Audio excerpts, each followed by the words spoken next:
What's going on, guys? It's Bromley at Empire Barbell, and today we're going to talk about how to build your back.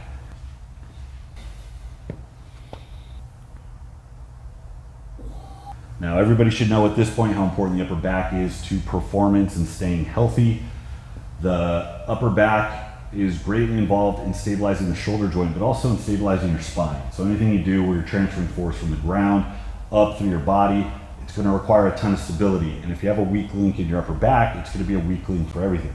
I mean, we're talking about the top of the fishing pole. We've got your hips here, your head here. If your upper back gives, it puts you in this horrendous leverage position where everything else gives right along with it. So if you've ever had your shoulders dump too aggressively on a deadlift or lost a squat or a front squat because you couldn't maintain position, upper back weakness may very well be to blame. In addition to contributing to posture under heavy loads, it also keeps your shoulder joint stable when you press. You're not going to find a big presser who doesn't have an upper back that looks like it's carved out of marble.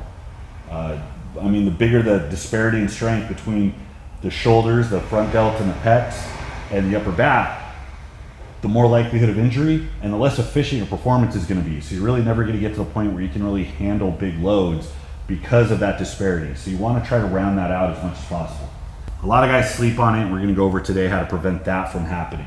So there's a couple ways to prioritize upper back training. The common one that you see is kind of a remnant of bodybuilding culture, and that's just to have an upper back day. Now, that's not necessarily incorrect, but if you have a 90-minute bloodbath once a week where you do 10 different upper back exercises, over dozens and dozens of working sets, you're going to have a high level of fatigue, a high level of muscle soreness from that. But if you're a strength athlete, you got to worry about what your next workout is. Everything's going to be prioritized around squatting, deadlifting, pressing. And if your upper back is fatigued on any one of those, you're going to have a pretty poor performance. So I think it's a little better to go with option 2, which is to spread the work throughout the week. Throw in some token upper back exercises at the end of your workout throughout the week so you can hit it 3, 4, 5 times a week. So we're going to cover the big one, the granddaddy of upper back builders. We'll jump right into the bent over row. Now, I call this one the king for a few reasons. One is you're just bent over under a load, right? You have to brace, hinge, and you have to maintain that while you are moving this load through space. So you have these different forces that are trying to pull you out of position. You have to lock in and maintain position. That adds a lot of relevance to our other compound lifts where you have to stay braced. Remember that bracing is not just something you do while you deadlift. It is a lifestyle. Sitting in traffic, standing in line at the bank, involved in a rigorous lovemaking session, whatever you do, bracing is crucial. Standing on your own 2 feet also tends to have some type of magic that lends itself to development. The same way we tend to think of a squat as being a better developmental tool than, say, a leg press, the same way we might think of a standing strict press as being superior to a seated military press. It's not that these seated or supported movements don't work or aren't effective, but there's an added element of functionality to it. It's a little bit closer to the things we're trying to get it to carry over to, and that has a lot of value. Also, load is a lot higher on this. You can do everything from very strict, very slow controlled bent rows all the way up to sloppier, heaved, cheating rows, which some of you new guys might look at that and be like, well, that's cheating.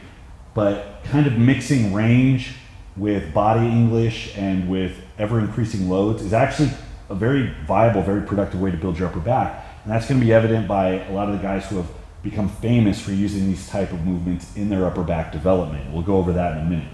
But for right now, I'm going to go with my preferred style, which is strict, bent over, not going to the ground, but maintaining control, okay?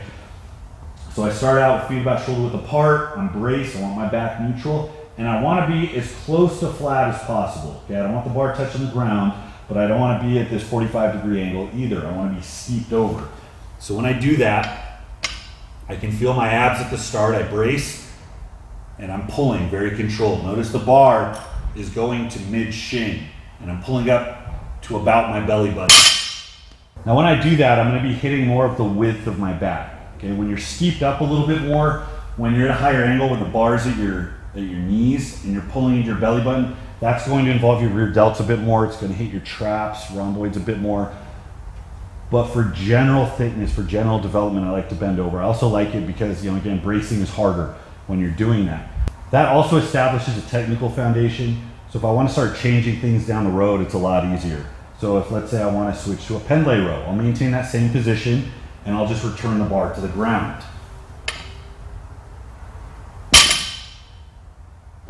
So So the setup is pretty much the same. Now I've said in the past, I'm not a huge fan of pentai rows. If I do them, I usually throw a 3 or 4 second negative on them because I don't want to just get in the habit of pulling and dropping, pulling and dropping. Upper back development, it's a lot more about actually gaining muscle than it is about developing pure strength the way we think of developing a strong bench or a strong squat. We're not really concerned with how aggressive or strong the contractile force is. We need mass because the upper back works isometrically to support you with all of these other compound movements that we need it strong for.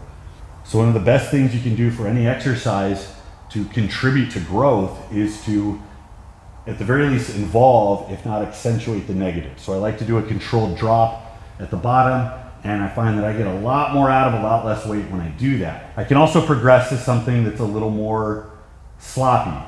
There's nothing wrong with throwing in a little bit of body English as long as you know when you're doing it and it's not the sole mode of progression that you use. There's plenty of really good lifters who have thrown in a bit of body English, and one of the reasons that that's appropriate is because of the upper back's isometric nature when it comes to stabilizing you. It's not just about being able to move, being able to pull. It's also about those muscles being able to stay tight as you maintain posture. So if your torso is moving and you're under 100 more pounds than you normally use when you do your working sets, that's going to be a novel stimulus for your upper back, and you're going to experience more growth from that. When you're going into using a little bit of body English, think about the purpose, the reason you're doing it. Just like with a push press, when I'm doing an overhead press where I start with momentum from my legs and then follow through, that allows me to use more weight. It allows me to go beyond the rep count that I normally would have with the same weight. It's explosive, so I have to be able to follow through aggressively when I do that. And all of those novel things come together to create a pretty aggressive developmental effect. And the bent row is no different. If you use a little bit of body English and you're explosive and you follow through and you're maintaining control, you're gonna find that you're gonna expose your body to a bit more growth than you otherwise would have. It's one of the reasons you see so many really good lifters incorporate that. So if I'm gonna ultimately progress to the heaviest version I'll do of a bent row, it's gonna be just a little bit of leg drive, and make sure not to cock yourself back down on the weight. That doesn't do anything. You wanna be able to initiate momentum and then follow through, okay? You always move into the top position. Don't jerk yourself back down onto the weight, because then you're just moving weight for the sake of moving it. You're no longer trying to really cause a developmental effect.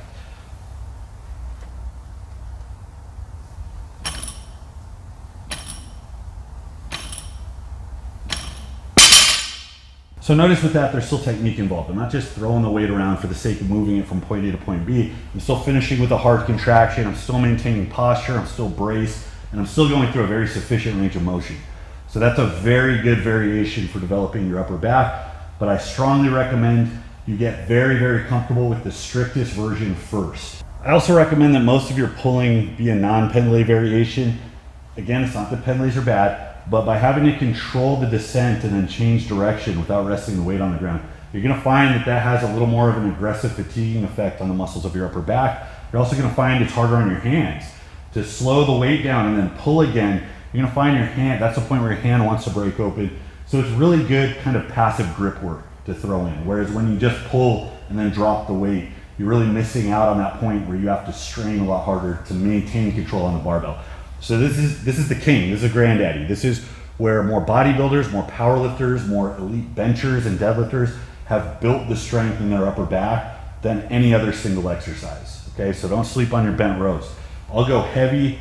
Heaviest I'll go are sets of 5s. I like sets of 5s and 6s a lot. And I'll go very high rep as well. I'll do back off sets. I might have like a volume day where I'm doing like 5 sets of 15. I might have a heavy day where I'm doing 3 to 6 sets of 6 and progressing those linearly. There's a lot of variety here, and because it's not a competition movement, you don't have to worry so much about the way that you progress it. You can play around with the rep ranges a lot. You can let fatigue be a better guide as opposed to just how much weight you're using relative to what you normally work with. Play around with it, but a variety of rep ranges, a variety of styles are good. Remember, leave your comment in the comments box and go ahead and join our forum. We're closing in on 1,000 members. I want to grow it even further, okay? It's absolutely free. I took the paywall down. Go start a training log, go leave your 2 cents over there. Let's get a discussion going, all right? Anyways, thanks for watching, guys. Until next time, this is Braun Late Empire Barbell. I'll see you.